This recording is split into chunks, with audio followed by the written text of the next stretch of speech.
बुंथिगिरि खाथिराम बर'आ 25 नं बागानपारा बियाबनि सिङाव थानाय मेट्रिक आनजादाव सेथि मासि लानानै उथ्रिसारनाय फरायसाफोरखौ बरायदों। बिटिसि हायुङारि गौथुमनि बुंथिगिरि खाथिराम बर'नि मोनसे बाख्नायजाथाव हाबा। सोलोंथाइनि फारसे सांग्रांथि होनाय आरो फरायसाफोरखौ थुलुंगाखांहोनाय थांखिजों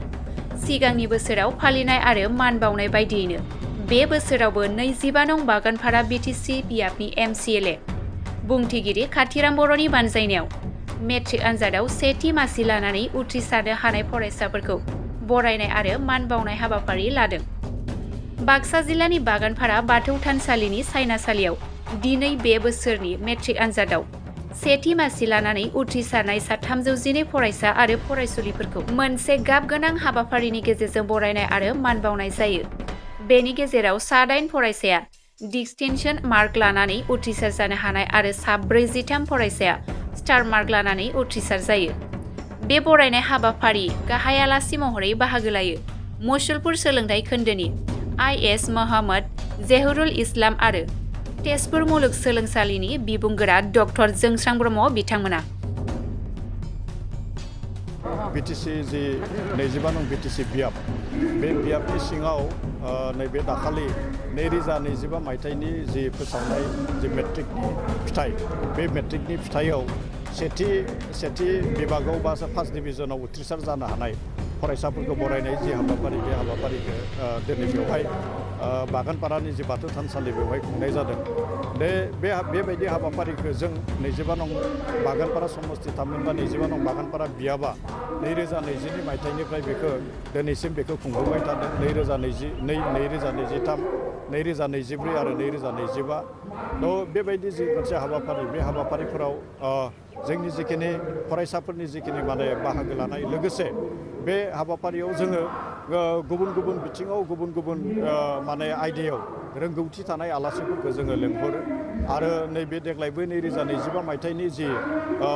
मेट्रिकआव सेथि थाखोआव उथ्रिसार जानो हानाय फार्स्ट डिभिजनाव उथ्रिसार जानो हानाय जि फरायसाफोर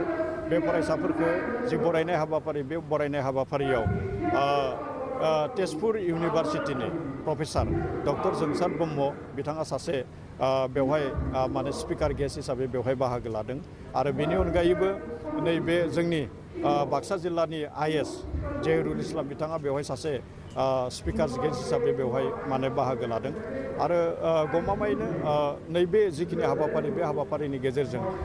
गेदेमा सुबुंफोरा बुंनाय बायदि सासे सुबुंनि जिउआ दिंग्रायनो 1 मिनिटनि गोनांथि बा 1 मिनिटआवनो सासे सुबुंनि जिउआ दिंग्रायो आरो बेबायदि माने बेबायदि जे मोनसे बिदिन्थि आरो बेबायदि बिदिन्थिया जोंनि बे ओनसोलावनो दोङो। जोंनि गेजेराव गोबांथार बिदिन्थि दोङो आरो बेनो जोंनि नाजानाय थामहिनबा आंनि नाजानाय बे 25 नं बिटिसि जि बियाब बे बियाबनि फरायसाफोरखौ एसे जोङो थुलुंगा होनानै जोङो गावनि जि फैबाय थानाय जिखिनि इयुन जिउखौ जोङो मोजाङै दाहोनो हायो नामा बेबायदि मोनसे नाजानाया जोंनि गेजेराव दोङो आरो बे नाजानायखौनो लानानै नैबे हाबाफारिफोरखौ जोङो खालामदों आरो दिनैनि जि बे हाबाफारियाव जोंहा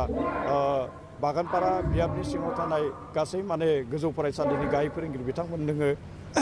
बेवहाय माने कलेजनि प्रिन्सिपाल बिथांमोन बाहागो लाफैदों। बेवहाय शंकरदेव शिशु निकेतननि प्रधान आचार्य बिथांमोना बाहागो लाफैदों आरो बेवहाय जोङो गुबुन गुबुन माने गोजौ फरायसालिनि माने जाफुंसार जानाय फोरोंगिरि बिथांमोनखौ जों बेवहाय लेंहरदों आरो बिथांमोनाबो बेवहाय बाहागो लादों आरो दिनैनि जि मोनसे हाबाफारि बे हाबाफारिनि गेजेरजों आं बेखौनो मिजिंथिगोन बेवहाय खालि माने फरायसाफोराल' थुलुंगाखांनाय नङा बेवहाय माने फरायसाफोरनि जिखिनि बिमा बिफा बे बिमा बिफायाबो बेवहाय बाहागो लाफैदों आरो फरायसाफोरनि बिमा बिफायाबो गमामायैनो बेनिफ्राय बे हाबाफारिनिफ्राय थुलुंगानायखौ मोनगोन आं बेखौ मिजिंथिदों आरो बिथांमोननि जि इयुन जिउ बे इयुन जिउआ बेबायदि हाबाफारिफोरनि गेजेरजों मोनसे गोजों इयुन जिउ बानायनो हागोन आंहा मोनसे फोथायनाय आरो मिजिं थिनाय दं। नाङैनो बेनि पास जानाय जि जौखोन्दो उथ्रिसार जानाय जि जौखोन्दो बे जौखोन्दोआ खमायदों आगोलनिख्रुइ। थांनाय 2024 मायथाइयाव जों गासै 472 फरायसाखौ जोङो बरायदोंमोन। 2025 मायथाइयाव जोङो 313 फरायसाफोरखौ बरायदों जोङो। दा बेनिनो सा 8आ डिस्टिंक्सन, सा 53आ माने स्टार मोननाय आरो बाखि गुबुनफोरा माने फार्स्ट डिभिजनाव पास खालामनाय बे गासै सा जिथाम माने सा 313 फरायसाफोरखौ जोङो दिनैनि बे हाबाफारिफोरनि गेजेरजों बरायदों। सार जिहेतु